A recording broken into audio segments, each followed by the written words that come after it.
బ్రహ్మంగారి కాలజ్ఞానం ప్రకారం ఈ కలియుగంలో రోజుకో వింత సంఘటనలు జరుగుతాయని, దైవం ప్రత్యక్షమైన కనుగొనలేరని అన్నారు.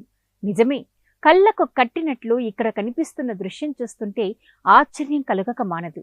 పెద్ద గొయ్యి తవ్వుతున్న సమయంలో ప్రొక్లైనర్కు నటరాజస్వామి విగ్రహంతో పాటు 2 ఆడ మగపాములు బయటపడ్డాయి.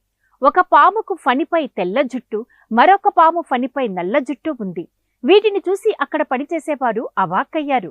అంటే అవి 2 శివశక్తి స్వరూపాలా? ఈ ప్రపంచంలో పాము తలపై జుట్టు చూడడం బహుశా ఇదే మొదటిసారి కావచ్చేమో.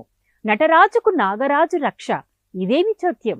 దైవం ఉంది అని చెప్పడానికి ఇంతకంటే సాక్ష్యం కావాలా?